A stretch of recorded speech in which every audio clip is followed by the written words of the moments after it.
আমাদের জীবন যৌবনের সোনালী স্বপ্নের দিনগুলা আমরা এক এক করে হারিয়ে ফেলছি। আসলে আমরা যেটা চিন্তা করি যে দক্ষ মানব সম্পদ তৈরি করতে হলে শিক্ষার বিকল্প নেই। Education is the backbone of nation. শিক্ষাই হলো জাতির মেরুদণ্ড। কিন্তু এই মেরুদণ্ডকে সোজা করে রাখতে যারা অবহেলিত নির্যাতিত সেই শিক্ষকরা বেতন ভাতা থেকে বঞ্চিত।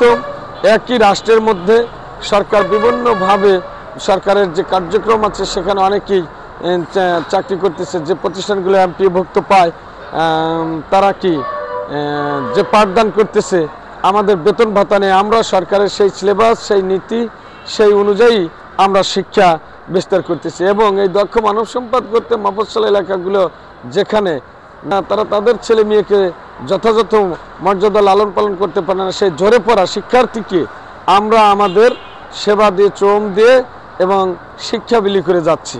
আমরা রাষ্ট্রের একটা পার্ট অংশ যেটা সরকারের বৈধতা আমাদেরকে স্বীকৃতি দিয়েছে এই সকল শিক্ষা প্রতিষ্ঠান।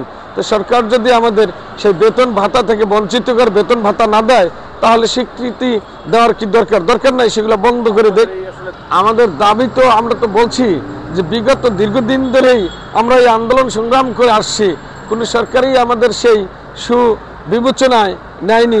রাজনৈতিক পলিটিক্সের শিকারে অনেকবার অনেক রকম হয়তো এমপি ঘোষণা হয়েছে, সেগুলা যারা এই আন্দোলনে মাঠে ছিলাম তারা এখান থেকে বঞ্চিত। আবারও আমরা আসছি।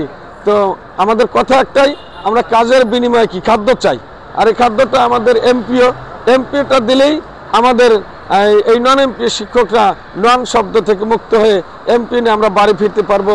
বিনিময়ে আমরা আমাদের বাবা মা স্বামী স্ত্রী সন্তান তাদেরকে দেখাশোনা করতে পারবো। কাজের বিনিময়ে যদি খাদ্য না পাই তাহলে সেই কাজ করার কেমন থাকে। আমাদের এরকম প্রতিষ্ঠান সরকারের বিধি মোতাবেক যে আছে সেখানে খুব বেশি নাই, হাজার চারেক প্রতিষ্ঠান এরকম থাকলেও অনেক প্রতিষ্ঠানের স্বীকৃতি বন্ধ হয়ে আছে। সরকারের বিধি মোতাবেক নীতি নির্ধারণের যে শর্তগুলো থাকে অনেকে নাই। সেক্ষেত্রে যোগ্যতম প্রতিষ্ঠান 2700-2800 প্রতিষ্ঠান এরকম আছে, স্কুল কলেজ মাদ্রাসা কারিগরি এরকম দিয়া 2600-2700 এরকম আছে।